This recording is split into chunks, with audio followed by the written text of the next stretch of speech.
if someone stole your seat, right in front of dozens of people, and then smiled at you, saying, "Are you sure you're not the flight attendant?" What would you do? Get angry, talk back, or stay silent? That morning, at Viridian International Airport, Amara Lewis, a black female CEO of the AI education corporation Lumina Mind, boarded her flight to San Celeste to attend a global conference. She carried herself with calm grace, sophistication, and intellect, but within just 3 minutes, every eye in the first-class cabin turned toward her. Her seat, 2A, had been taken. The man sitting there, David Sloan, a well-known white businessman, leaned back casually, a faint smirk of disdain in his eyes. The flight attendant hesitated. The passengers stayed silent. No one stepped in. No one said a word. And in that moment, justice itself seemed silent. If it were you, how would you react? Would you demand your seat back in anger, or with the quiet strength of someone who knows their true worth? Just 3 minutes later, one phone call from Amar brought the entire flight to a halt. But not because of power, because of intelligence. Join me in this story. Silent justice, where silence speaks louder than any justification. If you believe that dignity still has a place in this world, hit like, share, and subscribe. The story begins. The airport speakers at Viridian International droned softly overhead, a calm female voice, announcing that the flight to San Celeste was now boarding. At Gate 7, sunlight filtered through the tall glass panels, casting the reflection of a poised black woman in a light gray suit. Amara Lewis, CEO of the AI education corporation Lumina Mind, stood still amid the bustling crowd, ticket and phone in hand. Everything about her radiated composure, the quiet confidence of someone long accustomed to rooms filled with power. As she stepped into the first-class cabin, the space seemed to tighten. The hum of the engines faded in the distance. Most passengers were already settled. Seat 2A by the window. Her usual choice for watching the sky was already taken. A white man, in his 40s, sat there confidently, earbuds in, a glass of wine resting on the tray table. David Sloan, a name she only knew from a few financial news articles, the owner of a tech investment firm. His eyes flicked over her briefly, dismissively, as if she were a flight attendant approaching the wrong passenger. Excuse me, Amara said, her tone calm but clear enough for nearby passengers to hear. You're sitting in the wrong seat. That's 2A. David pulled out one earbud and smiled that familiar smile of entitlement. You must be mistaken. This is my seat.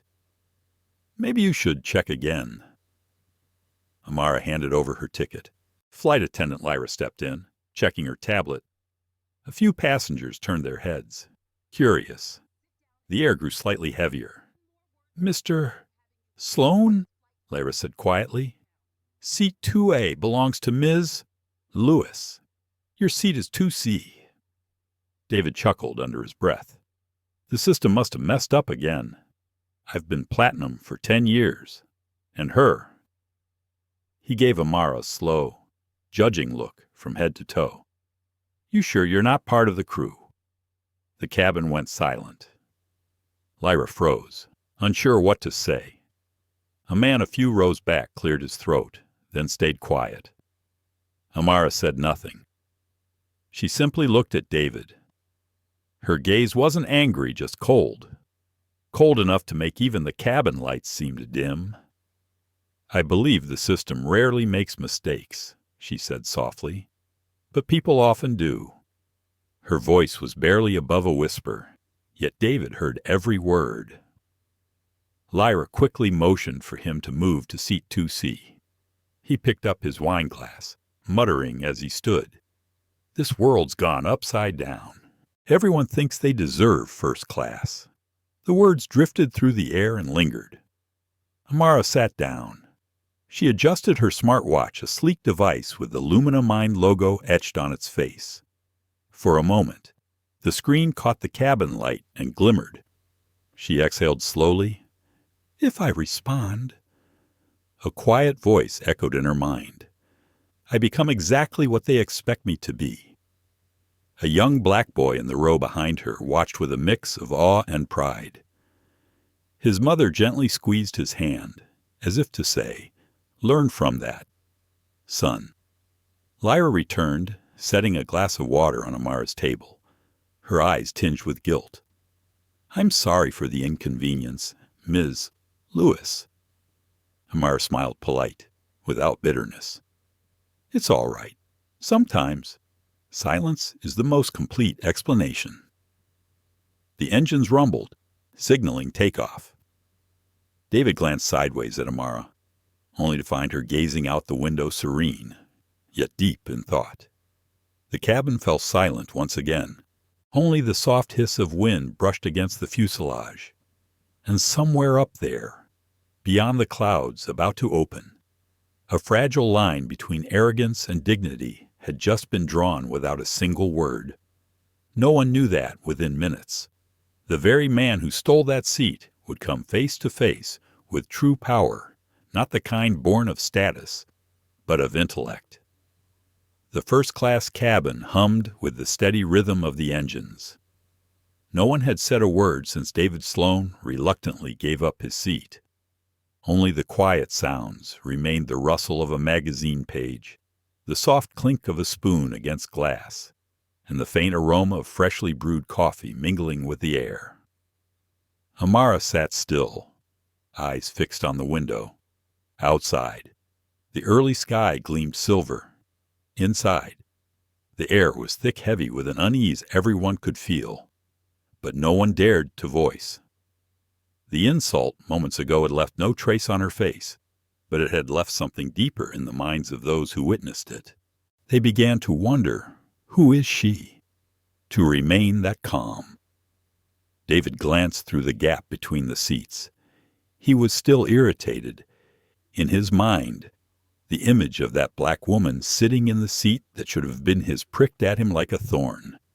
He smirked quietly.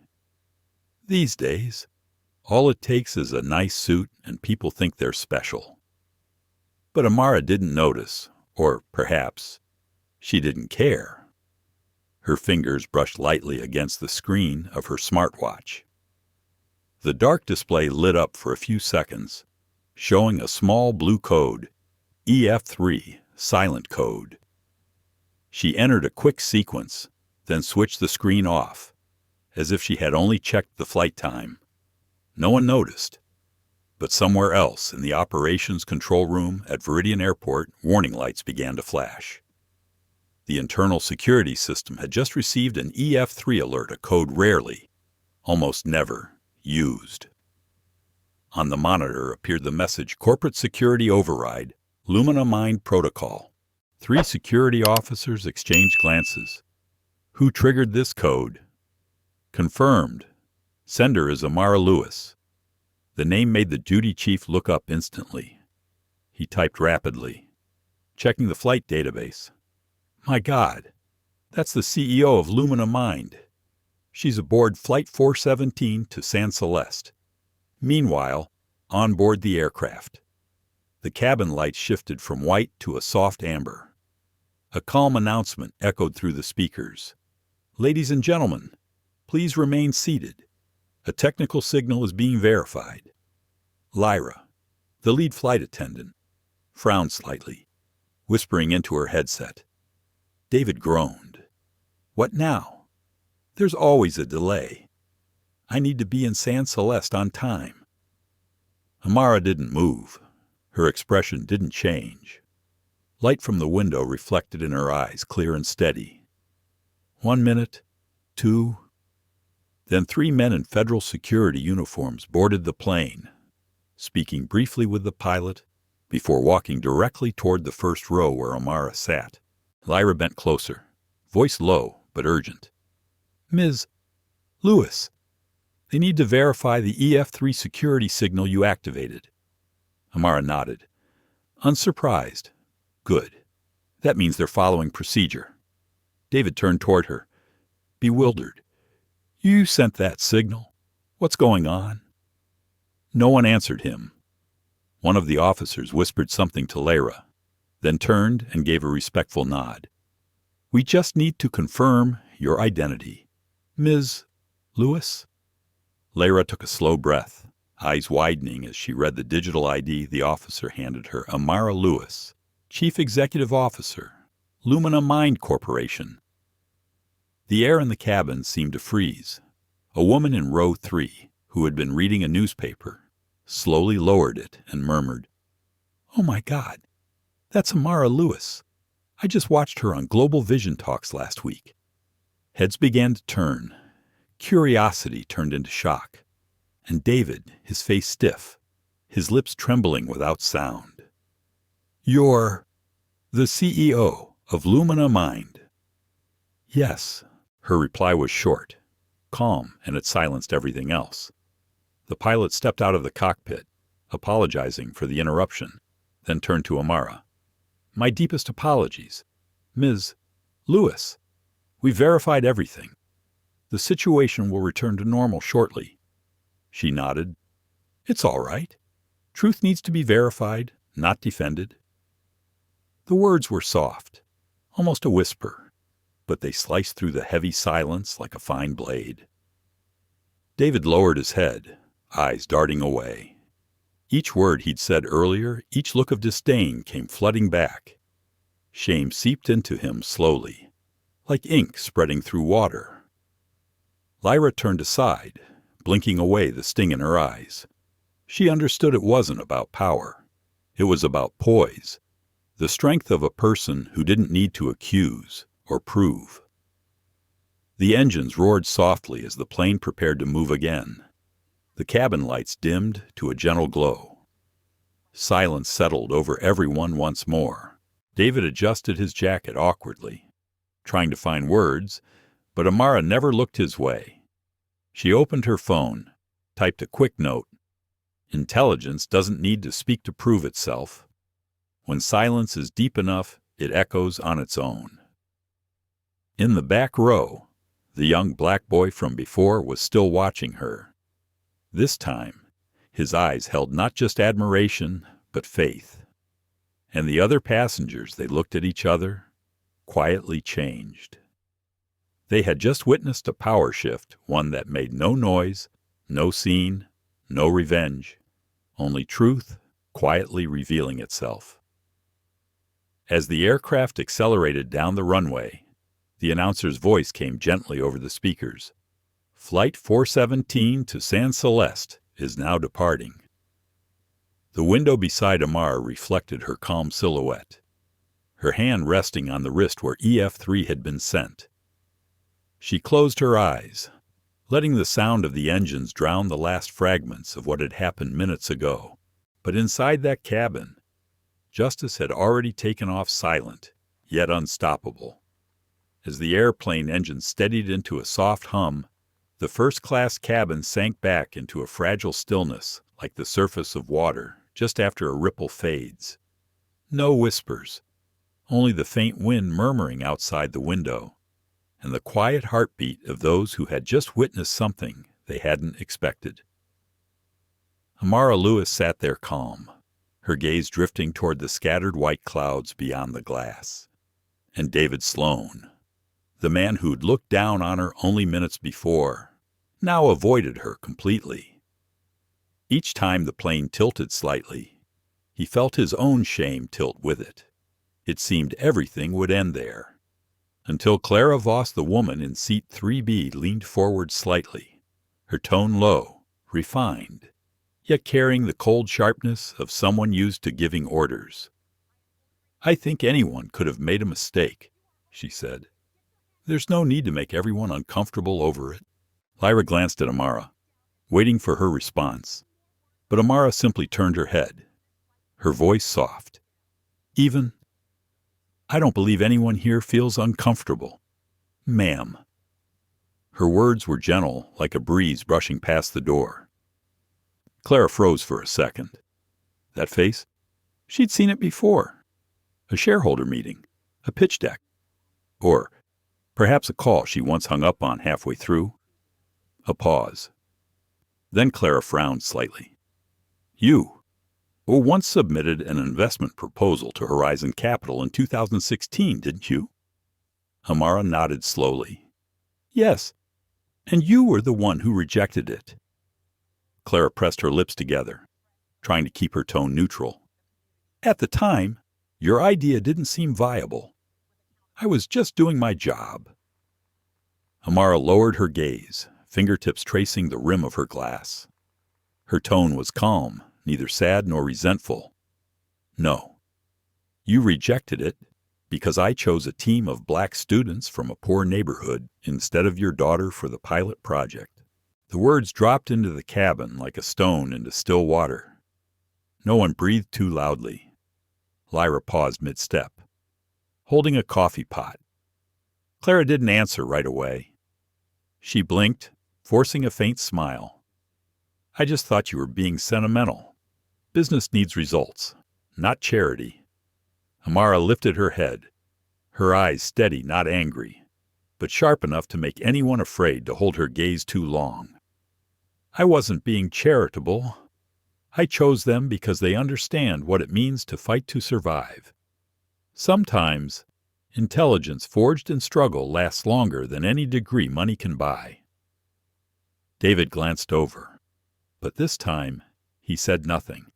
For the first time, perhaps, he was truly listening. Clara leaned back, eyes turning toward the window. You talk as if I've never had to fight. I believe you have, Amara said quietly. But some battles only begin when people decide you don't deserve to fight them. Silence filled the cabin again. People began to look over, but no one interrupted. Lyra, arranging the drink cart, realized this was no longer a conversation. It was a trial of memory with no lawyers, no judge, only truth in the past, standing face to face. Clara inhaled deeply, her voice dropping to something fragile, almost weary. You know, when I read the news that Lumina Mind was valued at billions, I thought maybe I'd been wrong. But I told myself I'd done the right thing because I couldn't believe that a woman who came to a meeting in a rented dress could ever change the future of education. Amara smiled faintly, sadly, like cabin lights dimming before nightfall. That dress was rented, but the presentation that day I wrote it myself. And today, it's the foundation of Lumina Mind. Clara's gaze lingered on her, pride giving way to quiet regret. You kept that calm, even after being rejected. I had to, Amara replied, because if I got angry, they'd say I was emotional, unfit to lead. If I got sad, they'd say I was weak. So I stayed silent and let results speak for me. The air thickened again. Some passengers looked down, pretending to scroll through their phones, but their eyes were distant, thoughtful. Then, David spoke softly, almost to himself. Maybe we've all forgotten that sometimes silence is the clearest proof of strength. Clara didn't argue. She turned toward the window, watching the sky fade into the first blush of sunset. I used to think I knew what power meant, she murmured. But it turns out, true power is when you can make people reflect without ever raising your voice. Amara didn't reply. She placed her hand over her wrist, touching the same smartwatch, the symbol of Lumina Mind, of every battle fought in silence. In the fading light, it caught a faint glimmer like a memory closing, but never erased. She looked outside. The clouds stretched endlessly like scars that had finally healed. I never wanted anyone to regret. Clara, she said softly, I just wanted to prove that justice doesn't need to shout to exist. Clara nodded slightly.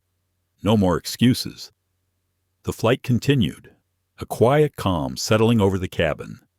Everyone who had witnessed that exchange understood something. Sometimes, justice doesn't need a gavel, only a memory recalled at the right moment. Outside, The sun dipped below the clouds, its final light casting over Amara's face, the woman who was once rejected, now the living proof of an era transformed. The cabin was bathed in a soft amber glow. Sleep began to drift through the rows of seats, but some people didn't sleep, and some thoughts refused to rest. David Sloan leaned back, eyes half closed, but his mind was very much awake. The anger that had been buried beneath his humiliation was transforming into something else. A plan. A man like him wasn't used to losing. And more than anything, he wasn't used to being humbled, especially not in front of others. Just minutes earlier, Amara Lewis, the black woman he'd dismissed, had silenced an entire first-class cabin with nothing more than a nod from a federal agent. Now, she sat there calmly, reading documents on her tablet as if nothing had ever happened. That composure, that quiet grace irritated David more than any insult could. He pulled out his phone. His large hand shielded half the screen. Inside, a folder labeled Finance Reports. A hidden app flickered to life. For just a second, a line of text flashed, C3 activate. David entered his password. His finger trembled, not from fear, but from excitement. Let's see how long you can stay silent now. The phone buzzed softly. Then the screen went dark. Miles away, deep underground in a data center belonging to Cerebrotech Corporation, the server lights shifted from green to red. A technician frowned at his monitor. We've got a C3 activation from a Level A user. Source David Sloan. The supervisor didn't ask further. They all knew what that meant. A covert media strike, codenamed Lumina Fraud Trigger. A swarm of fake accounts, fabricated videos, and planted articles began to move across the network. Lumina Mind accused of falsifying global education data. CEO Amara Lewis previously investigated for ethics violations. Students forced into faulty AI learning programs. It wouldn't take more than one post to spread, and Lumina Mind's reputation would collapse like a line of dominoes. David leaned back, a faint smirk curling his lips. For him, victory didn't come from being right, but from being louder. The plane began its descent. Outside, the San Celeste sky glowed with a pale orange light. Amara glanced at her smartwatch, all systems green, but inside, she felt something shift. A small notification appeared. Cerebrotech unusual activity detected. She paused, her eyes sharpening for the first time since takeoff. What flickered there wasn't fear, it was recognition, as if what she'd long expected had finally begun. Lyra, the chief flight attendant, approached quietly. Ms. Lewis, do you need anything before landing? Amara smiled. No, thank you. But if you hear any noise later, don't believe it too quickly. Lyra blinked, puzzled by her words. David watched from across the aisle, pretending not to care, but a flicker of unease tightened in his chest. How could she speak as though she already knew the plane touched down? Passengers began to disembark. David hung back deliberately, pacing himself until he caught up with Amara near the exit. Ms. Lewis, he said in a low voice, congratulations on your little performance up there. But remember, out in the real world, the public isn't as easily impressed as your audience here. Amara stopped, turning toward him. Her smile was faint, but her gaze was sharp as tempered glass. I wasn't performing, Mr. Sloan. I was simply being honest. It seems you, on the other hand, are about to create another illusion. David froze. Her words, calm and precise, cut straight through him. She walked past, leaving him standing there amid the flow of passengers. Outside, the sunlight of San Celeste streamed through the glass, washing the color from his face. He pulled out his phone again, Everything was running perfectly. The final line appeared, Phase 1 content. Deployed, across the street, in a cafe near the airport. A large TV screen blared the headlines. Breaking news. Lumina Mine CEO accused of manipulating user data. The barista shook his head. Another tech scandal. Figures. No one knew that it had all begun from one man's wounded pride. Meanwhile, Amara rode quietly in her car, watching the city blur past through tinted glass. Her phone vibrated. A message flashed from Lumina Mine's internal security system. Media attack detected. Source Cerebratech Network. She read it, then closed the phone. No anger, no panic, only a deep breath and a whisper, soft as wind over water. When people fear being forgotten, they try to destroy whatever reflects who they really are. City lights shimmered on the car window, tiny squares of gold streaming like flowing data. On her wrist, the smartwatch glowed again. She entered a short command protocol 61, standby. At Lumina Mine headquarters, a system alert appeared instantly, backup defense protocol activated, awaiting confirmation. Amara leaned back into her seat, her eyes half closed yet behind them. A quiet flame burned, small, steady, unbreakable. Outside, night fell over San Celeste, and in that darkness, two worlds were preparing to collide, one built on deception, the other on truth. No weapons, no shouting, only a war of perception where justice would not roar. But when it finally spoke, the whole world would fall silent. As night settled over San Celeste, the city lights flickered against the glass of the car, taking Amara Lewis back to her hotel. In the dim glow, her phone buzzed nonstop alerts, messages, system warnings. She unlocked it. Headlines stacked one after another. Cold, sharp. Relentless Cerebratech. Releases evidence of Lumina Mine data fraud. CEO Amara Lewis linked to suspicious financial activity. Each headline was a needle, but she didn't flinch. She simply turned off the screen, set the phone down beside her, and leaned her head against the glass. I've grown used to people defining justice in whatever way benefits them most, she thought. But this time, they're playing with something that doesn't belong to them. The next morning, at the Royal Meridian Hotel, where Amara was staying before the global summit, a group of men in black uniforms entered the lobby. The insignia on their sleeves read Federal Security Bureau, FSB. They walked straight to the front desk. One of them spoke polite, but cold. We have an order to detain Ms.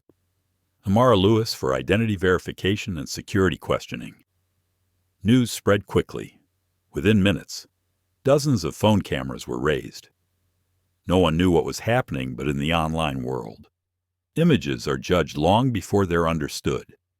The elevator doors opened. Amara stepped out dressed in a gray coat, her hair neatly tied back.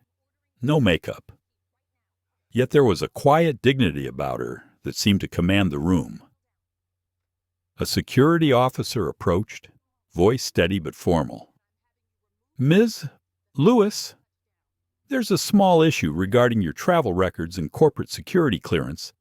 We need your cooperation to verify. Amara's tone was calm, deliberate. May I ask, what prompted this verification? A source claimed your identity may have been falsified, and there's evidence suggesting unauthorized access to the International Education AI Network. Amara met his eyes directly. The source is Cerebratech, isn't it? The officer said nothing, but his glance away was enough. She nodded, a faint smile curving at her lips. How interesting. I used to believe security was meant to protect citizens, not to serve as a shield for those who wished to destroy their rivals. By now, several reporters had arrived. Cameras panned in, capturing the image of a black woman surrounded by 4 federal agents. Within minutes, social media erupted with headlines. Lumina Mind CEO arrested for identity fraud. Inside the global AI education scandal at Cerebratech's command center. David Sloan watched the live broadcast. He leaned back, arms crossed, a grin cutting across his face. "No one will remember who she was," he said. "They'll only remember this image handcuffed, under the banner of national security." A junior associate spoke quietly, and if she fights back, David's smirk deepened. She won't. Every reaction from a powerful black woman gets spun into a threat. She knows that better than anyone. Back at the hotel, Amara was escorted through the lobby, dozens of eyes following her. No one shouted. No one stepped in. Only phones held high, faces full of curiosity, and the quiet murmur of judgment. So it's true, then. Thought she was a genius, turns out. Just another fraud. Camera shutters clicked cold and metallic, like tiny blades. Among the crowd, a middle-aged woman, one of the passengers from yesterday's flight, recognized her. "Wait," she shouted. "That's Amara Lewis. She's not a criminal." No one replied. The crowd had already chosen sides, the side of the headlines. Amara walked slowly, without resistance, without protest. From the back, Lyra, the flight attendant, stood frozen among the onlookers. She clutched her purse tightly, her lips trembling, unsure from anger or shame. Then she remembered what Amara had said. Don't believe the noise too quickly. Now, she understood. Outside, the wind picked up. As the security vehicle door opened, Amara paused. She turned to the officer beside her, her voice calm. "Even are you doing this because of the law, or because someone just whispered, 'Do it'?" The officer hesitated. "We're just following procedure." Amara held his gaze. "I understand, but sometimes it's the people who follow procedure who lead justice astray." She stepped into the car, the door closing behind her. Flashes exploded outside, white light erasing her face from view. Inside the car, silence. You could hear her breath. She looked out the window, the crowd shrinking, the breaking news banners reflecting off the glass. Her voice came low, almost a whisper. "You've arrested the wrong person." The car pulled away, vanishing into the chaos of the city. No one realized that in that exact moment when justice was handcuffed under the name of security, Amara's counterattack had already begun. Hours later, a video went viral. Amara being led away by federal agents, her face serene, eyes unflinching, before the cameras. The internet divided. Some cursed her, some doubted her guilt. But among them, the elders, the ones who had seen history repeat itself, wrote quietly, "I've seen this image before." History always repeats itself when people forget who's truly afraid. The security vehicle came to a halt in front of a gray concrete building. No name, no logo, only a cold white sign. Federal Bureau, Section 12. Amara Lewis was led into a narrow room. The neon light flickered, casting her shadow long across the wall. No shouting, no interrogation, just politeness, the kind that feels more dangerous than violence. A young officer placed a glass of water in front of her, speaking softly. "We only need to verify a few details. Ms. Lewis. After that, you'll be free to go." She nodded. "I understand. Someone just wants me to sit still long enough for their lies to spread." The officer said nothing. He looked down at the file, flipping it open. Her name, her photo, and at the bottom, a single red note connected to the Vangate Academy incident, 2002. Amara saw it and smiled faintly. The past, it seemed, always knew how to find her right on time. She leaned back, eyes lifting toward the ceiling. The light hummed above her, and in that flicker, memories surged. 19 years old. A thin black girl with a scholarship to Vangate Academy, an elite school where most students were rich, and professors were treated like deities. During one presentation, she spoke about applying artificial intelligence to education in impoverished communities. The classroom fell silent. Then, a cough came from the back. Professor Richard Sloan, father of David Sloan, stood up. His voice was deep, rough, and carried the cold authority of a man long used to being right. "Ms. Lewis, your idea sounds good on paper, but I'm afraid you don't understand reality. In those places you talk about, people can barely read. How could they use technology?" Amara looked at him, voice small but clear. "Exactly. That's why technology needs to change, not the people." The class gasped. Professor Sloan smirked. "That's why you have a scholarship. Ms. Lewis. Pity not merit." The words cut deep sharp as a blade. No one spoke. Amara quietly gathered her papers and left. From that day on, she understood. Silence isn't weakness, it's the beginning of a promise. The present returned. The hum of the air conditioner filled the room. The young officer glanced at Amara. Her eyes were distant. He couldn't tell what she was thinking. "You really studied at Vangate?" he asked quietly. "Yes." "And Professor Sloan? He's David Sloan's father." "That's right. 2 generations. One belief that some people are born to lead, and others to serve." She paused, her tone lowering. "I don't hate them. I just pity them for never understanding that intelligence has no color." The officer stayed silent. After a moment, he said softly, "I served in the southern districts once. I know what it feels like to be looked at with suspicion." Amara looked up, gave a gentle nod. "Then you've already come further than they ever will, behind the one-way glass." David Sloan watched the interrogation unfold on screen. He sat back, the blue light from the monitor washing over his face. A cup of coffee sat cold beside him. But when he heard his father's name mentioned, his hands tightened. "Don't drag the past into this," he said through the intercom. "Focus on data, not philosophy." An analyst hesitated.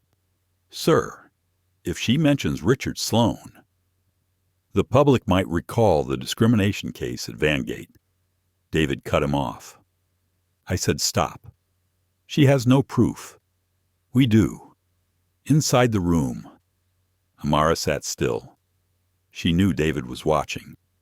It felt strange, like speaking to 2 generations of the same soul, bound by arrogance. "Actually," she said slowly, eyes turning toward the mirrored glass, "Mr.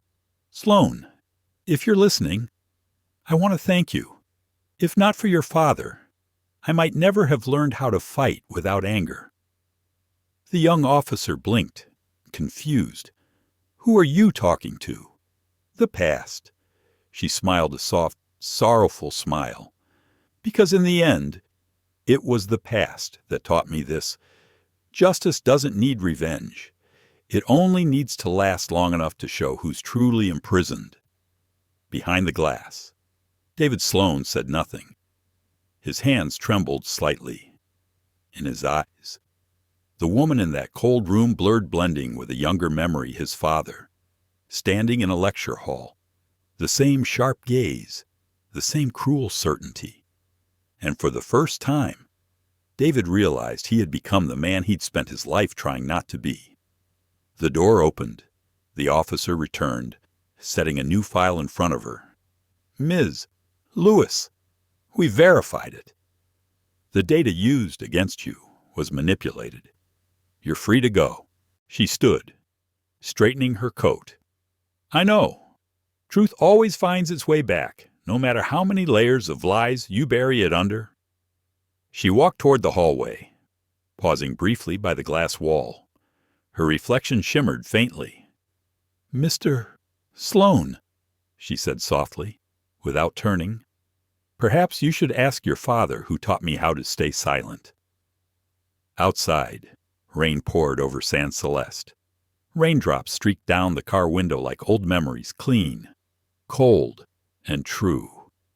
Amara leaned her head back, eyes closed. She knew the war ahead was no longer between two people, but between two worlds. One built on privilege, the other on resilience and faith. A quiet smile crossed her lips. "Now," she whispered, "let's begin the real justice." The rain over San Celeste lingered well into the next afternoon.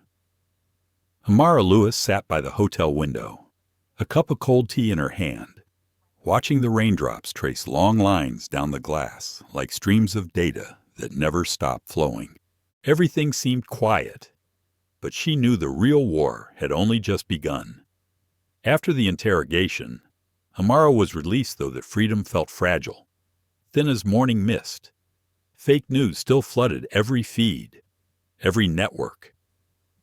On the giant screen in the hotel lobby, her face looped endlessly. Lumina, Mind CEO accused of manipulating educational AI systems. She stared at it for a few seconds, then turned off the screen. When truth is distorted by technology, she thought, only human intelligence can untangle it. Later that afternoon, a woman entered the hotel tall, poised, with sleek black hair and a beige coat draped over her shoulder. The receptionist looked up. "May I help you? Ma'am, Attorney Nadia Tran? I'm here to see Ms. Amara Lewis." Nadia was one of the most renowned technology lawyers in the region, Vietnamese American, born in Seattle, known for representing landmark cases in AI ethics. But what truly set her apart wasn't her resume. It was how she saw the world. Part programmer, part philosopher. The door opened. Two women faced each other as if they'd known each other all along, though it was their first meeting. "You came," Amara said, her voice soft but steady. "I did," Nadia replied, "and I brought bad news and a sliver of hope." She set her laptop on the table and opened it. On the screen graphs, trace codes, and one line flashing in red. Source of tampering internal, Lumina Mind Network, War Node CFO Caleb Amara's eyes fixed on the name. Caleb Monroe, her chief financial officer, the man she had trusted for 6 years. She remembered their first meeting, back in a small conference room in Viridian. He'd said, "Lumina Mind isn't just a company, it's a mission. I want to stand with you because I believe in it."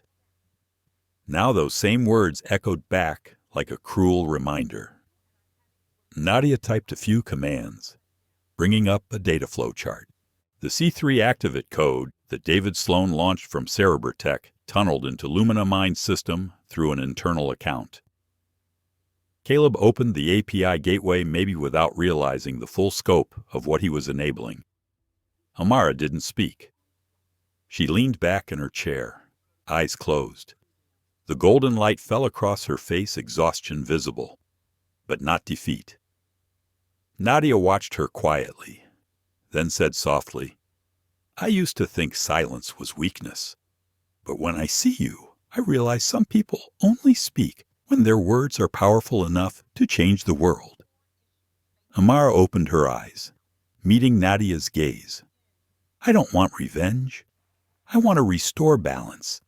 If he betrayed me, it means someone made him believe I was no longer worth trusting."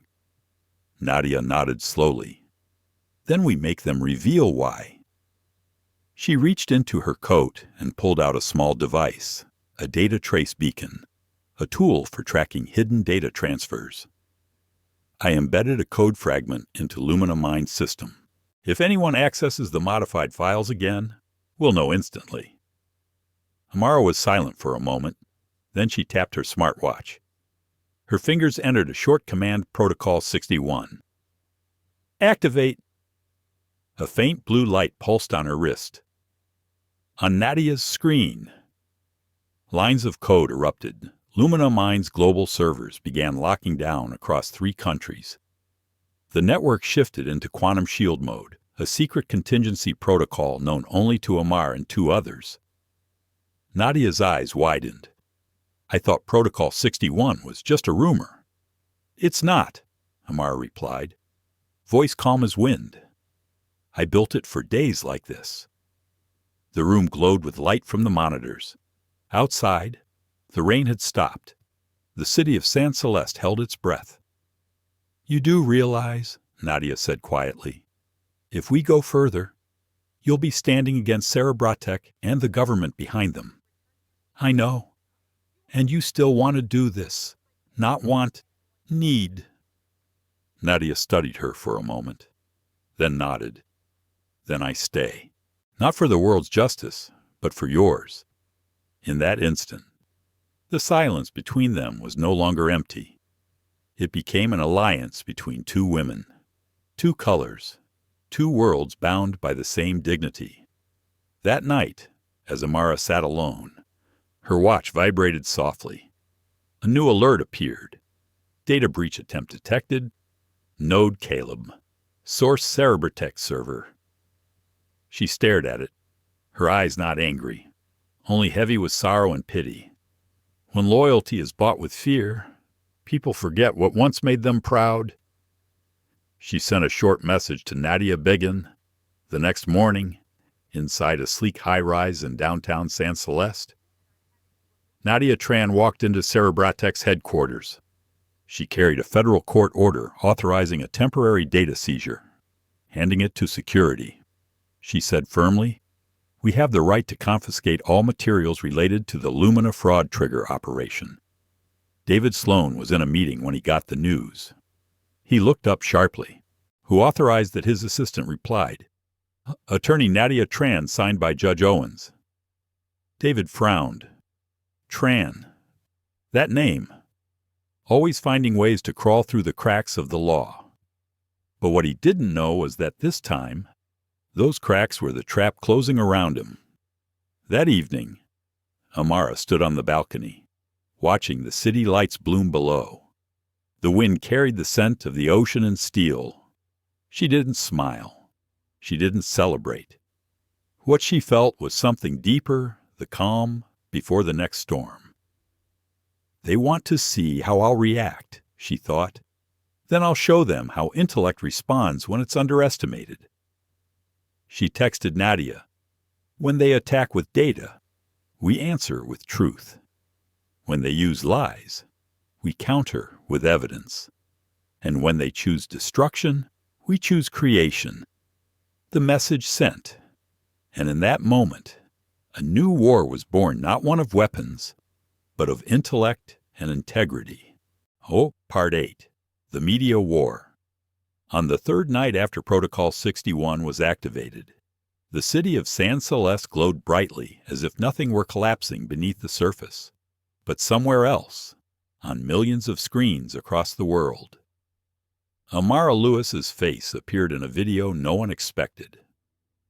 The anchor on GNN News spoke slowly, each word cutting like a blade. We've just received exclusive footage showing CEO Amara Lewis admitting to manipulating student data to increase Lumina Mines' profits.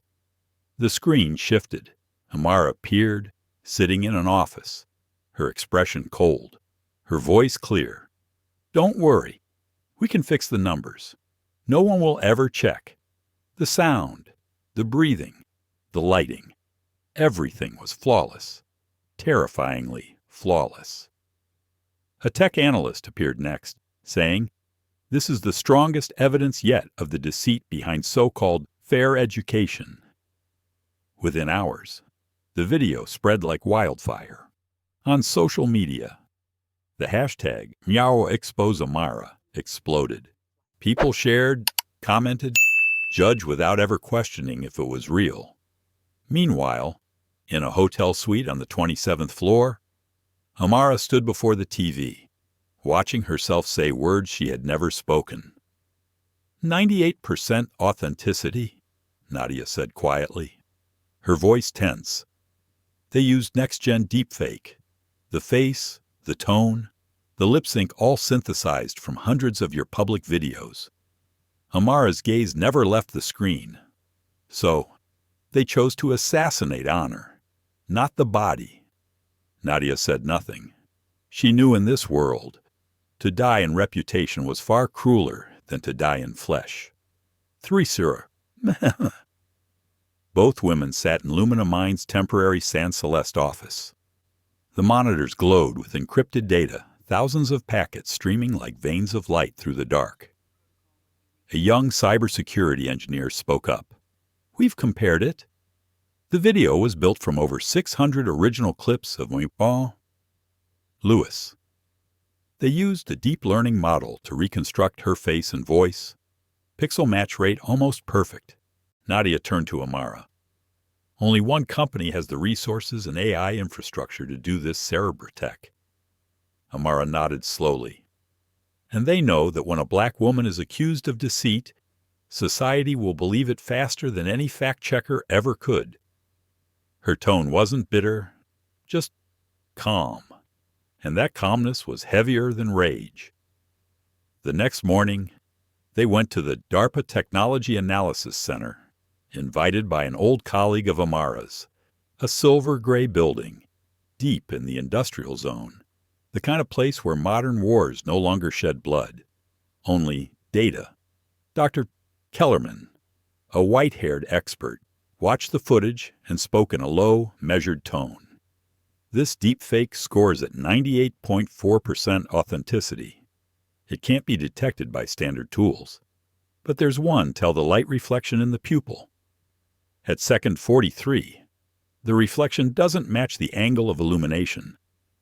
That's synthetic light. Nadia leaned closer. Can we use that to prove it's fake? Possibly, Kellerman replied. But we have to move fast. In information warfare, truth delayed by an hour is truth defeated. Amara stood silently behind them. On the table, a cup of coffee had gone cold. Its surface reflected her face half light, half shadow. This isn't just a technological war, she said softly. It's a moral one. When technology outpaces conscience, humanity must decide, do we control it, or do we let it control us? That afternoon, a government broadcast hit every major network. Due to the severity of the allegations, Lumina Mind's financial operations will be temporarily suspended pending investigation. The market reacted instantly. Lumina Mind stock dropped 42% in 6 hours. Partners canceled contracts. Supporters vanished. The world seemed almost satisfied watching a symbol fall. Amara didn't go public. She stayed in her office, door closed, the only light coming from a giant data map on the wall.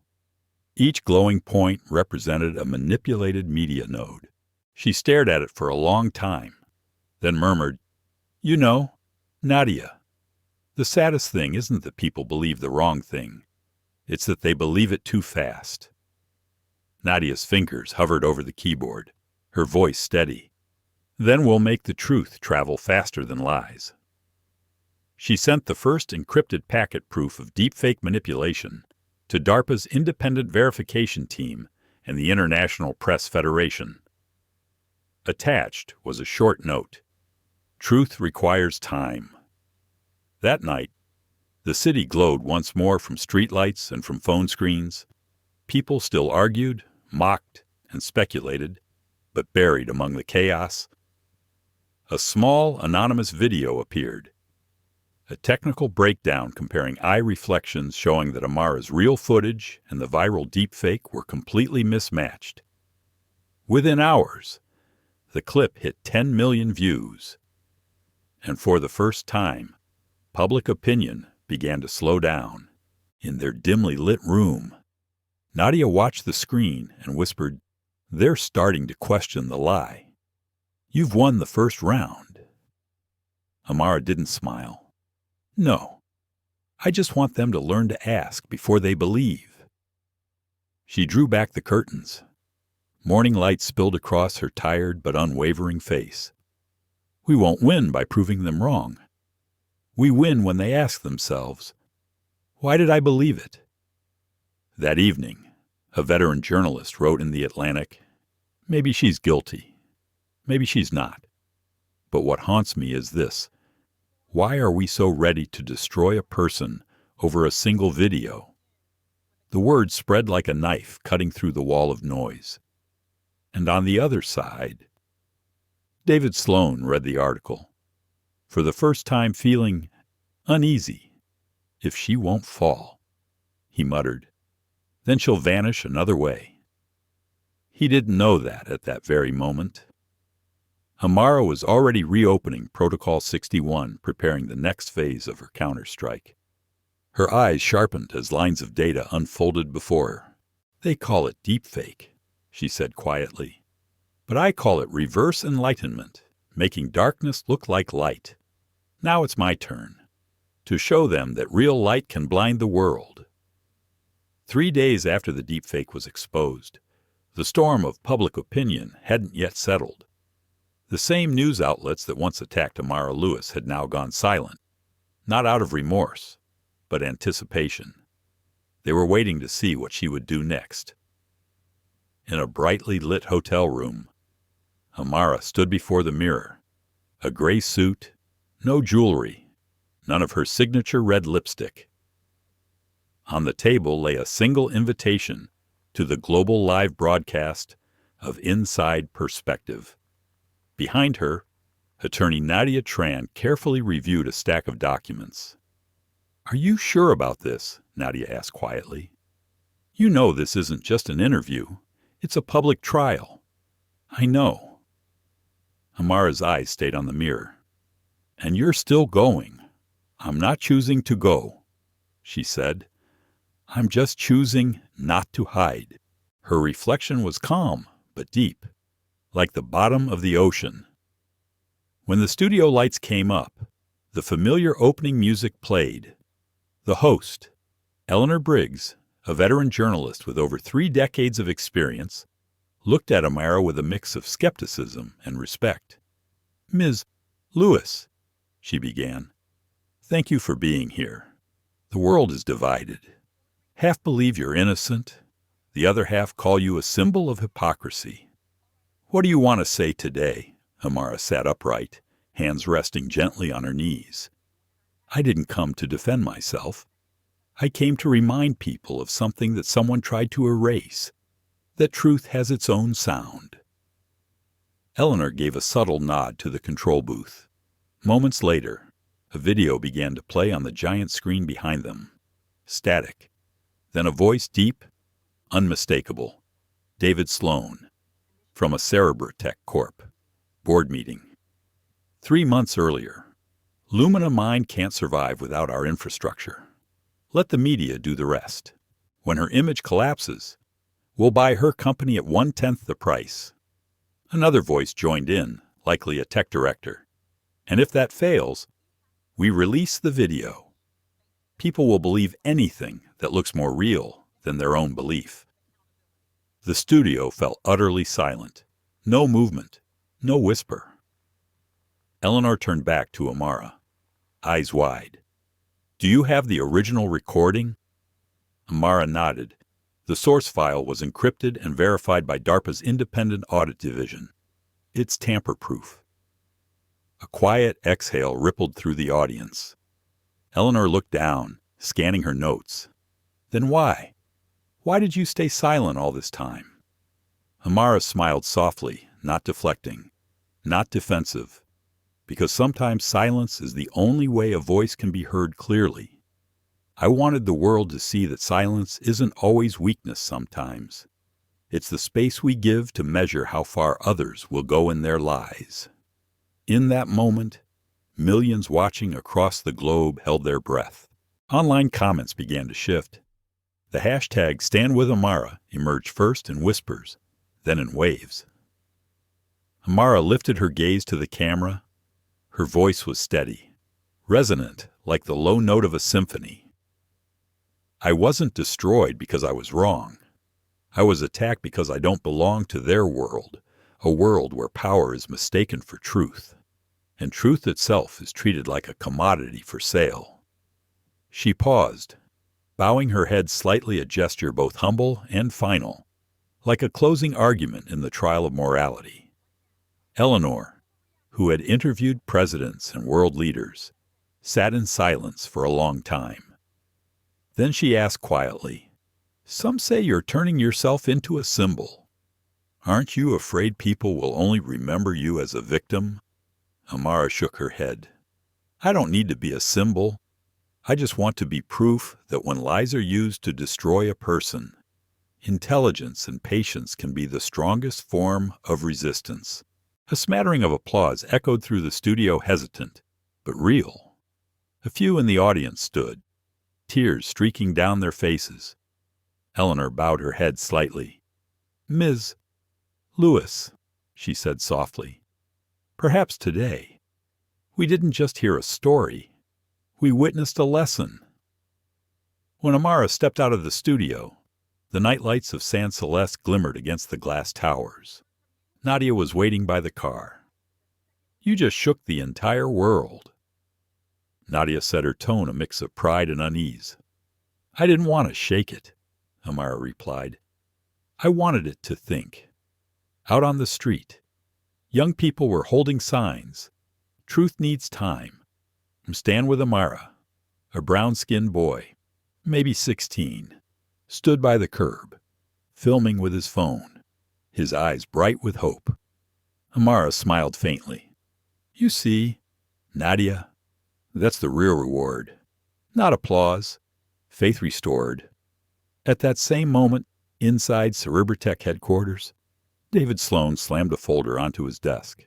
On the wall, the broadcast played live, the ticker at the bottom, reading Cerebrotech accused of media manipulation and ethical misconduct. A trembling PR director asked, "Should we deny it?" David's voice was sharp. "Deny what?" When the whole world has already chosen to believe her, he turned toward the window. The skyline below shimmered with digital billboards flashing the words, "Ma, stand with Amara." For the first time, he felt the weight of something greater than corporate power, the will of the public. Late that night, Amara returned to her room. She sat at her desk, replayed a few seconds of the interview, then closed the laptop. Outside, light rain brushed the glass. Nadia entered quietly, holding an envelope. "A letter from the court," she said. "They're opening an official investigation into Cerebrotech, and they've invited you to serve as an advisor to the Ethics Council on Technology." Amara looked up, her eyes tired but bright. "I didn't win." "Nadia, winning means we'd no longer need interviews like this." Nadia nodded slowly. "Maybe so. But today, you reminded the world that truth doesn't have to shout, it just has to stand." Outside, the lights of San Celeste shimmered against the night sky, a quiet constellation over a city reborn. The old world had cracked, and from its ruins, a new one built on awareness, on courage, on patience was beginning to take shape. Amara looked down at her phone. Thousands of messages, gratitude, hope, faith. She opened Lumina Mind's official account and typed a single line, "Don't believe me. Verify me." Morning came over San Celeste in a strange kind of light, pale, cold, as if even the sun was waiting to see what would happen next. After the historic interview, Amara Lewis was no longer just a person. She had become a question, one the government could no longer ignore. Inside the National Ministry of Knowledge, phones rang without pause, papers piled high, and officials spoke in tense, clipped tones. A headline flashed across every screen, "Lumina Mind files official claim accusing Cerebrotech of intellectual theft and AI education manipulation." One senior official sighed. When did education technology become a political battlefield across town? Amara Lewis and Nadia Tron entered the government complex, two women, two skin tones, two histories standing now at the center of national power. The doors to the conference room opened. A long glass table, men and women in dark suits. The silence that followed wasn't surprise. It was calculation. Finally, a man in his 50s, the minister's secretary, spoke first. Ms. Lewis, we've seen your interview. It has forced our entire education network to ask questions. But if you accuse a corporation as powerful as Cerebratech, you'll need evidence, not emotion. Amara slid a thick folder across the table, her voice calm, deliberate. Here's your evidence. DARPA's data confirms Cerebratech copied Lumina Mind's core AI model, built a parallel platform, and weaponized the media to destroy us. The room fell still. Nadia tapped her tablet, projecting two sets of neural architecture on the main screen. The codes nearly identical. 97% overlap. A young female official, one of the few who looked genuinely concerned, asked quietly, "If this is true, this isn't just copyright infringement. It's ideological manipulation." Amara nodded. They didn't just steal data. They corrupted intent. An AI model designed to teach children equality, rewritten to make them accept hierarchy. Her words hung heavy in the air. No one typed. No one blinked. Only the steady hum of the air conditioner, as cold as the way justice sometimes moves. An older official, silver-haired, from the generation that built the old education system, folded his hands. "I don't doubt your intelligence, Ms. Lewis, but if what you're saying is true, this would be the largest educational technology fraud in a decade. It could shake the government itself." Amara met his eyes not in defiance, but with quiet conviction. Then maybe it's time for justice to go back to school. The silence that followed wasn't awkward. It was revelation. Some looked down. Some smiled faintly, not mockery, but recognition. Outside the chamber, dozens of reporters waited. When Amara stepped out, microphones and cameras surged forward. "Ms. Lewis, are you challenging the government or the corporations behind it? Are you afraid?" Amara stopped, faced the crowd, her tone still gentle. "I'm not challenging anyone. I'm simply asking the system I believed in to be as honest as it demands us to be." That afternoon, the national press aired a breaking story. Ministry of Knowledge launches emergency investigation into Cerebratech Corp., possible largest AI education scandal in 10 years, on live broadcast. Eleanor Briggs, the journalist who had interviewed Amara, looked straight into the camera. "Amara Lewis has forced the world to ask a question it cannot escape. If technology can teach humans what's right, who teaches technology?" Back at Lumina Mind headquarters, Nadia and Amara watched the broadcast in silence. Nadia spoke first. "We've opened the door." "Yes," Amara replied, staring out the window. "And now they'll try to close it." She turned toward the skyline. The glass towers glowed gold in the late afternoon. David Sloan won't stay quiet. When power feels threatened, it doesn't retreat, it retaliates. "So what will you do?" Nadia asked. Wait. Wait for what? For them to prove I was right." That night, in a dim cafe downtown, two men in suits spoke in hushed tones. One was the minister's secretary, the same man who faced Amara that morning. "She's not simple. If she's right, we lose billions in funding. No one wants to fight her." The other replied, "But no one dares to stand with her either." That sentence, quiet, tired, was the truest portrait of power watching, calculating, waiting to side with whoever wins. Near midnight, Amara's phone vibrated. A message from an anonymous number. Someone's deleting traces from the government servers. Check data package EF3. She looked up, her eyes calm but sharp. The door that had just opened was starting to close. They'll try to bury everything, she told Nadia, but they forget I've lived my whole life in the dark. I know how to walk through it.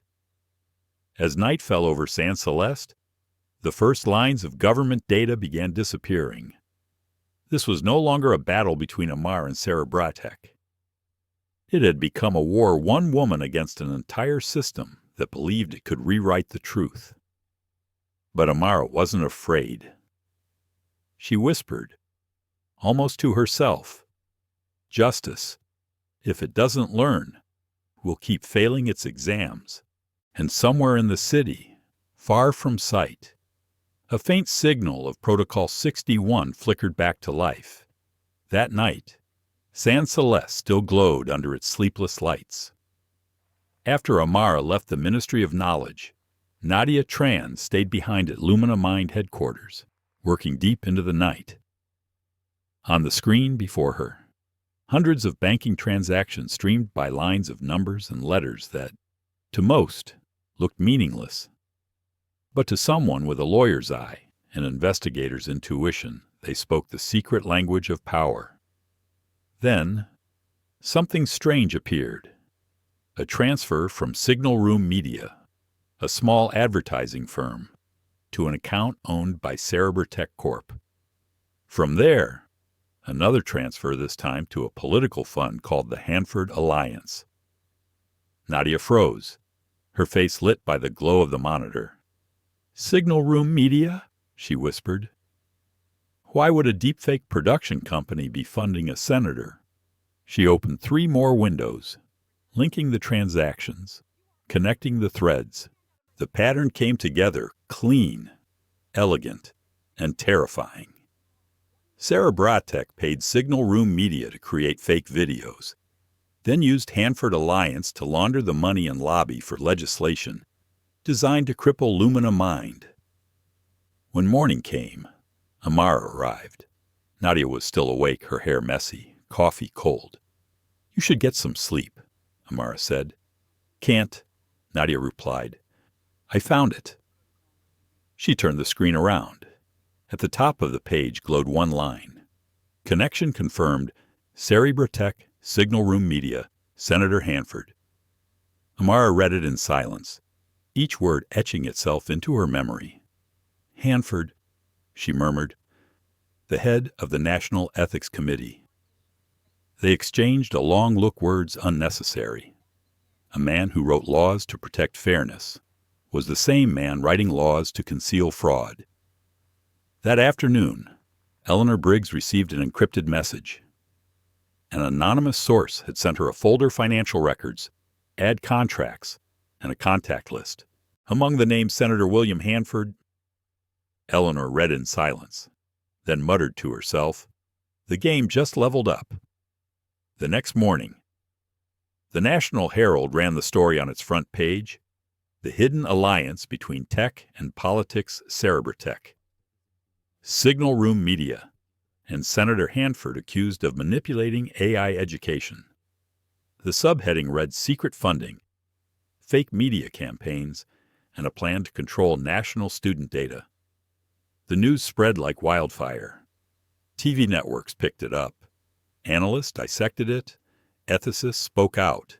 A government spokesperson appeared on camera, struggling to sound calm. "We will investigate." But the public wasn't waiting anymore. Social media exploded. So, technology isn't teaching kids, it's teaching governments how to lie. If justice had a face, it's blushing right now. At Lumina Mind's small office, Amara and Nadia watched the reports in silence. Every headline cut deeper, each one stripping away another layer of pretense. "They'll strike back," Nadia said. "Of course," Amara replied, eyes fixed on the screen. "But this time, they'll have to fight in the light, not in the dark." That night, David Sloan convened an emergency meeting with Cerebrotech's lawyers. His face was pale. Who leaked the data, he demanded. A young analyst stammered, "No one, sir." The access came from inside, using Lumina Mind's root credentials. David went silent. Then realization dawned. "Amara," he whispered. "She still has the key." 3 days later, a federal investigations committee went public. They were opening a formal inquiry into the education tech scandal, and among those named was Senator Hanford, once celebrated as the moral compass of government. On live television, Eleanor Briggs's voice was steady, her tone cold. There are moments in history when justice no longer comes from courts, but from data, when evidence speaks louder than oaths. On the screen, Amara's image appeared not as a victim, but as the living witness of a moral revolution. That night, Nadia sat alone at her desk, the computer's light flickering against her face. She replayed a voice message, the anonymous call from earlier that week. A rough male voice whispered, "I work in Hanford's office. They're trying to erase the original data. Move before it's too late." Nadia typed a short message to Amara. "We're not done. They're erasing history. We need to save it." The reply came seconds later. "Meet me at midnight. Protocol 61 will be reactivated. Under the cover of night, in a room lit only by screens."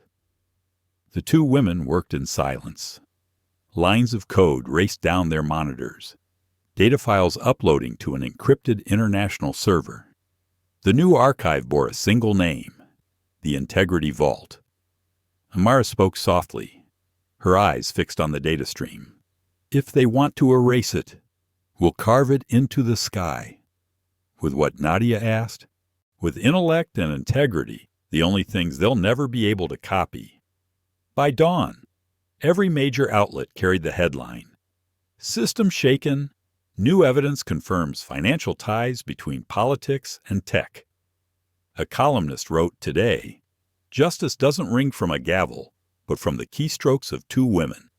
Across the country, in Washington, D.C., Senator Hanford stepped out of the Capitol. Reporters swarmed him. "Senator, are you connected to Cerebrotech? Did you accept illegal contributions?" Hanford stopped, his voice low. "We live in an age where every truth is recorded. I trust you understand what that means." And he turned away. But the way his eyes avoided the cameras said everything. That night, Amara sat in the darkened Lumina Mind office, gazing out over the city lights. "Nadia," she said quietly, "we're no longer fighting for Lumina Mind. We're fighting for the idea that truth has the right to exist even when no one protects it." Nadia nodded slowly, her tone solemn but resolute. Then let it protect itself with light. The glow from the monitors washed over their faces. Neither spoke again. The data kept uploading steady, silent, unstoppable. 3 days after the press exposed the dark alliance between Cerebrotech Corp. And Senator Hanford, Washington spun into chaos. The investigation widened. Reporters crowded around government buildings. Cerebrotech's stock plummeted without end, but what frightened the financial world most was not the crash. It was Amara's silence. Lumina Mind headquarters, early morning. Nadia Tran entered the office to find Amara sitting before a giant screen, tracking live data feeds, headlines, stock indexes, government statements all pulsing in real time. "They're imploding," Nadia said. "The market's in free fall. Hanford's been suspended. You don't need to do anything else." Amara smiled faintly. "Not yet. Now is when they start destroying themselves." On the screen, a new wave of leaked emails appeared from an anonymous source, internal correspondence between Hanford and Cerebrotech's executive board messages, detailing how they'd protect technological interests by adjusting the AI Education Act. Amara checked her watch. Nadia, it's time. She opened a small encrypted file on her computer. At the top, release package A7. One click, and in that instant, the full archive was sent to 3 independent outlets: the Herald, Truthwire, and Global Insight. The next morning, America awoke to headlines that shook Capitol Hill. Senator William Hanford accepted $4.2 million in bribes from Cerebrotech via Signal Room Media. Alongside the headline, a 2-minute audio clip played. Hanford's voice was unmistakable. If they want to keep that fair AI education policy, Lumina Mind has to disappear. I'm not saying erase it, just make the public doubt it. 2 minutes, that was all it took for the nation to stop breathing. Within 24 hours, Hanford was stripped of his committee position. Cerebrotech's market value collapsed by 47%. Executives were detained for questioning, and still Amara said nothing. No interviews, no statements, no speeches. She simply posted one line on Lumina Mind's public feed. Sometimes truth doesn't need a voice. It only needs to be seen. That evening, Eleanor Briggs sat in the newsroom, watching the story unfold on dozens of screens. A young editor asked, "Do you think she planned all of this?" Eleanor exhaled slowly. Not to win, to let them lose. She paused, eyes still on the footage. She understands the oldest law of power. When it feels threatened, it reacts blindly. And when it reacts blindly, it burns itself. At Cerebrotech headquarters, David Sloan stared at the wall of news feeds. The room was cold, airless. Assistants were being called into interrogation rooms one after another. Phones rang nonstop, investors pulling out, contracts collapsing. He turned to his legal advisor. Deny everything? Call it political sabotage? The lawyer shook his head. Impossible. Hanford's voice is clear. The bank records match. Sir, it's over. David let out a bitter laugh, his gaze unfocused. She only needed one click. Just one. And I was finished. Later that day, at Lumina Mind. Nadia entered the office holding a newspaper. She read the headline aloud. America divided, but a seed of ethics has been planted. Amara looked up, her expression softening. They buried her, not knowing she was a seed. She reread the same quote on the screen, a viral tweet, shared millions of times. The author was anonymous, but it carried her whole journey. You see, Nadia, Amara said quietly, they think I fought to prove I was right. I only wanted them to hear themselves lying. That afternoon, Eleanor Briggs visited Amara's office for a short on-camera interview. The lights were soft, the air still. Mrs. Lewis, Eleanor began. Now that everything's fallen apart, how do you feel? Amara paused for a few seconds, then answered, No one wins a war for the truth. There are only those who choose to stand on the right side of history, even if they must stand alone. Eleanor gave a rare, quiet smile. Do you think your fight is over? Amara shook her head. No. When the powerful begin to fear intelligence, it means intelligence still has work to do. That night, Amara sat alone in her dim office. Outside, the city shimmered at the lights of San Celeste, vast and alive. To anyone looking up from the street, she might have seemed like a reflection on the glass, the same woman once dragged off a plane, humiliated, accused, now standing above the empire that had tried to erase her. She opened her laptop and typed into her private journal. I've learned that justice doesn't need to be fast, only certain, and sometimes, when you choose stillness over revenge, that calm becomes the deadliest strike of all. She saved the file, closed the laptop, and gazed out at the skyline. A single raindrop slid down the window, a glimmering streak, like the tear of every soul that had once endured contempt. But tonight, perhaps, those souls were finally smiling. 3 weeks after the fatal blow that rocked the system, the world thought it was all over. Sarah Bertek was on the verge of bankruptcy. Hanford had been indicted, and Amara Lewis, silent as ever, withdrew from the spotlight and returned to Lumina Mind headquarters. But somewhere in Washington, D.C., a young man was waging a war with his conscience. Jordan Ellis, 28, technical assistant to David Sloan, sat alone in his small apartment. The glow of a laptop screen washed over his conflicted face. On the table lay a single USB drive labeled Operation Eclipse. It contained the final secret, the classified plan Sarah Bertek had used to manipulate the nation's education algorithm, erasing Lumina Mind's equality model and replacing it with one that ranked students by class and race. Jordan had seen everything. He had helped build part of the code, and he had stayed silent until now. Rain pattered softly against the window. He turned on the camera, voice trembling but clear. "My name is Jordan Ellis. I was a technical assistant at Sarah Bertek. I was part of a project called Operation Eclipse, and I'm here to say they lied to everyone."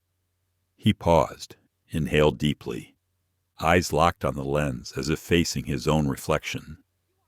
7 years ago, I was one of Lumina Mind's first scholarship students. I was expelled from school for being poor, and the person who came to my principal's office to vouch for me was Amara Lewis. His hands trembled.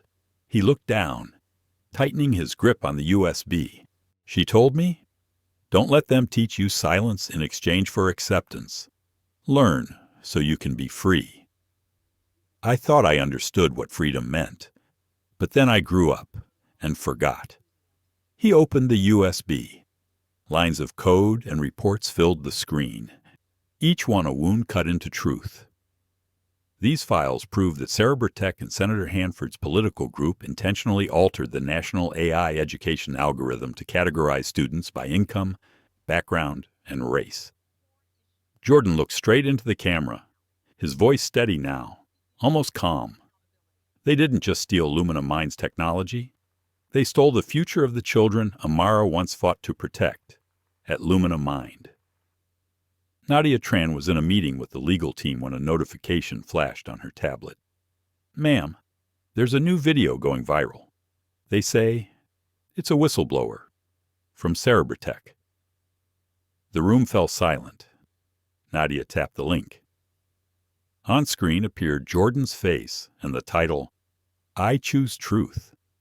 The Confession of an Insider." Jordan's voice played softly, measured, every word deliberate. "She taught me that justice isn't shouting what's right. It's daring to speak what's wrong when the world stays silent. Today, I'm just relearning that lesson in her office." Amara sat quietly, watching.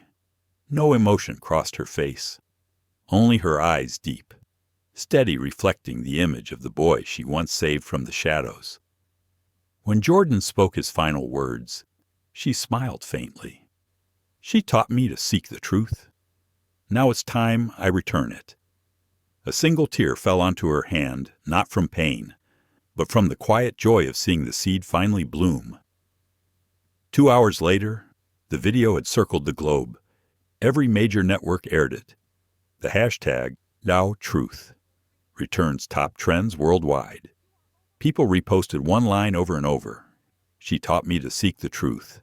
Now it's time I return it." The phrase became a mantra, a prayer, and the most poetic ending to a war fought without bullets. At the FBI headquarters, investigators received a secure copy of the Operation Eclipse data. An officer called Nadia. "What he sent us could put a lot of powerful people on trial. This is the missing piece." Online, people began tracing Amara's journey from the woman denied a plane seat, to the CEO framed and defamed, to the leader who forced a government to face its conscience. One headline read, "Some use power to control. Others like Amara Lewis. Use intellect to awaken it. That evening, Nadia entered Amara's office. "You've seen the video?" "Yes," Amara said softly. "He's brave." "No." Amara shook her head. "He just remembered who he is." Courage is what happens when someone finds themselves again after losing who they were. Nadia was quiet for a long moment. "Do you think it's over?" "Nadia, truth doesn't end. It just keeps finding new voices to speak for it." The next morning, every major network played a montage clips of Amara, Lumina Mind, and the whistleblower. The caption read, "Jordan Ellis, the youngest whistleblower in the history of U.S. tech, former Lumina Mind scholar, saved by Amara Lewis through education, now saving the world through truth." That night, Eleanor Briggs closed her broadcast with a quiet reflection. Sometimes, the greatest lesson isn't taught in classrooms, but in how someone once saved chooses to return and save others. Later that night, Amara stepped out onto the balcony. The sky above San Celeste was crystal clear, every star burning brighter than usual. She looked up and whispered to herself, "Thank you, Jordan. At last, the world has heard what I taught without words." She unlocked her phone. The viral tweet glowed back at her. They buried her, not knowing she was a seed. Amara smiled. Perhaps that seed had begun to sprout everywhere in ordinary hearts, in quiet acts of courage, in a world finally learning how to stand tall again through wisdom. 3 months after Jordan Ellis's confession shook the world, dawn broke cold and clear over Washington, D.C. The Federal Assembly Hall glowed under the pale winter sky. Black sedans lined the entrance, and reporters pressed shoulder to shoulder inside the marble foyer. From one of the cars stepped Amara Lewis, composed, serene, her face lit by the muted gray light of the Capitol. She was no longer the humiliated passenger on a plane, nor the CEO smeared by scandal. Now, she was the central witness in a landmark hearing titled Ethics and Justice in the Age of Artificial Intelligence. The hall fell silent as Amara took her seat. Officials, senators, journalists, and rows of young technologists watched intently.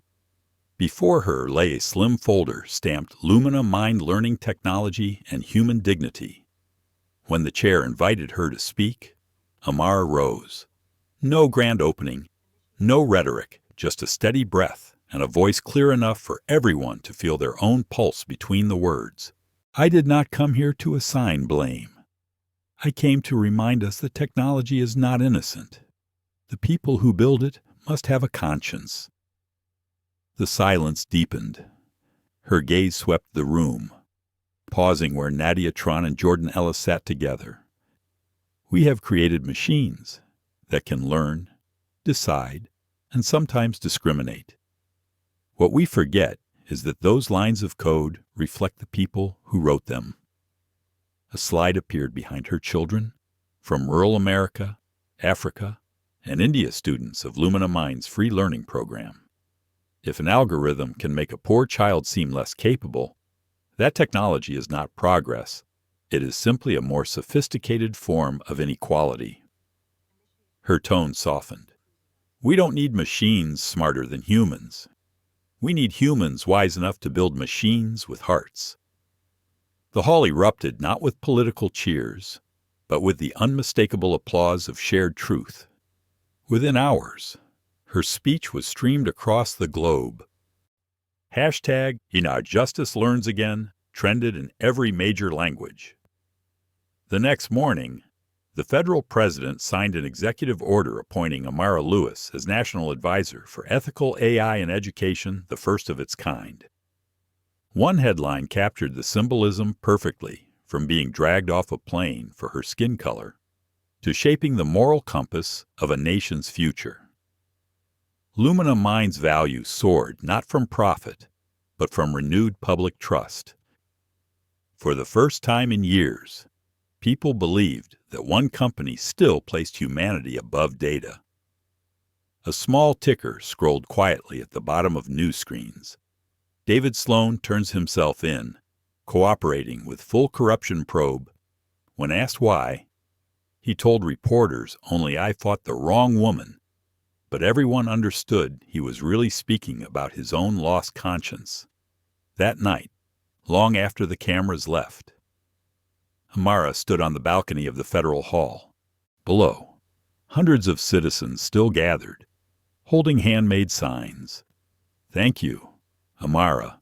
Truth has a face. Justice learns. Again, Nadia approached and handed her an envelope. Inside was a handwritten letter from Jordan. You once told me justice needs time to return. Maybe sometimes. Justice also needs someone brave enough to wait for it. Amara folded the note gently, eyes fixed on the distant dome of Congress reflecting the sky. Justice doesn't return. Nadia, she murmured. It only pauses waiting for those patient enough to keep the door open. A week later, Amara entered her new office at the National Ethics Council for Technology.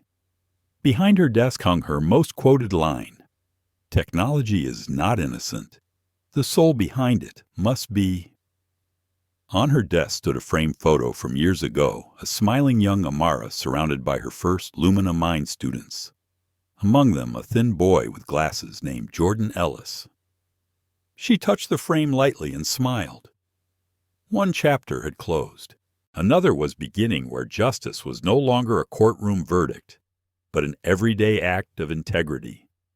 10 years had passed since that historic hearing in Washington, D.C. The world had changed, not because technology had grown faster, but because humanity had learned to think slower. From her office at Lumina Mind Global Headquarters in Nairobi, Amara Lewis watched the sunrise spill across the city. The buildings glowed gold, their glass catching the light as if the sky itself was writing the next chapter of the story she began. A young assistant entered and laid a newspaper on her desk. Lumina Mind expands to 38 countries. The Global Education Alliance extends into South Asia. Amara smiled, not the smile of triumph, but of someone watching the seeds she planted bloom across the earth. On the wall hung a world map, speckled with light, each dot marking a Lumina Mind hub from Ghana to India, from Brazil to Iceland. There were no longer borders of color, language, or status, only shared knowledge. Like air, something everyone had the right to breathe. That day, Amara prepared for a historic broadcast, the 10th anniversary of the Justice in Digital Education Pact. Across the globe, screens flickered on. Millions of students, teachers, and leaders tuned in. She walked to the podium, no teleprompter, no elaborate script, only a single note card, handwritten with a few quiet words. Her voice was still deep, still calm, more like a storyteller than a speaker.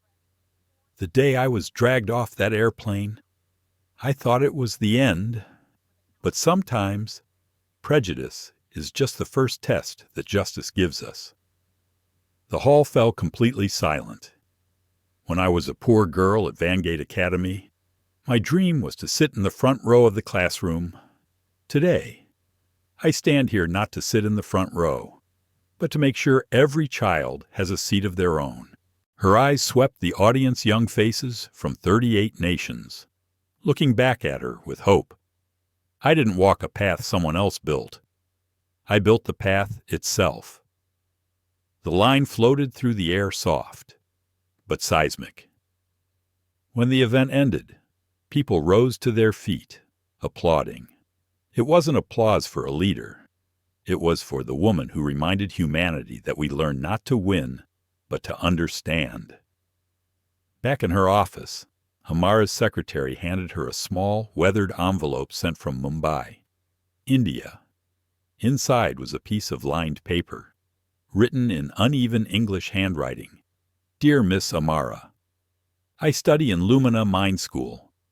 I just want to say I know now I am not too small to dream big. Thank you for believing in kids like me. Arov, 11 years old. Amara read it again and again. Then she placed it gently beside an old photograph, the first Lumina Mind Team Amara, Nadia Tron, and Jordan Ellis standing side by side, smiling beneath the early light of their beginnings.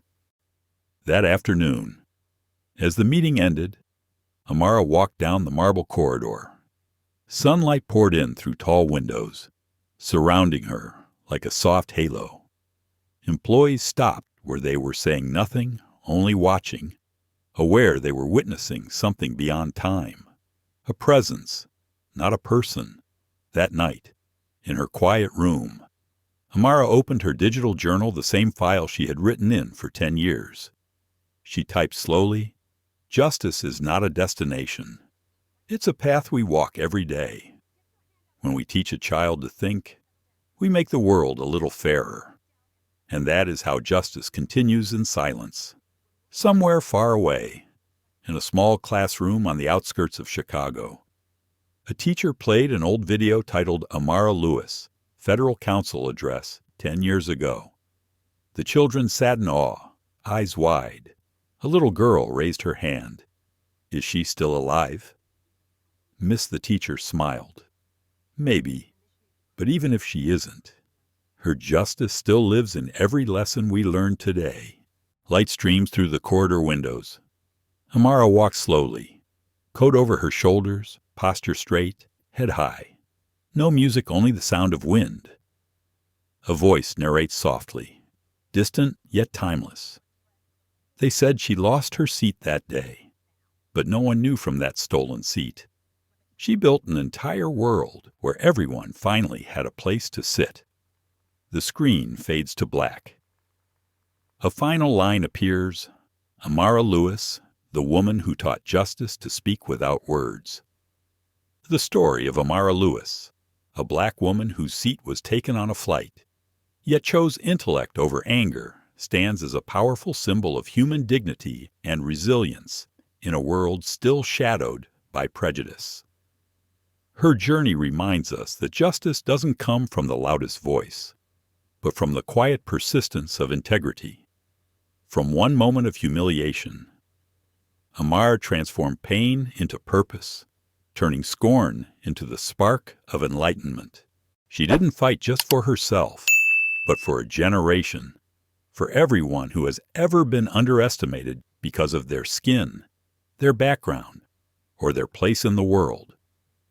The greatest lesson her story teaches is this: true strength isn't in power or position, but in how we preserve our humanity when it's tested. In this age of noise, technology, and endless distraction, Amara's story is a timeless reminder that intellect can change destiny and compassion can change the world. If you believe that justice, knowledge, and kindness still have a place in our world, like, share, and subscribe to keep spreading stories that make us more humane, more courageous, and more fair. Thank you for watching, because your attention, your willingness to listen, is the first step toward giving justice a voice.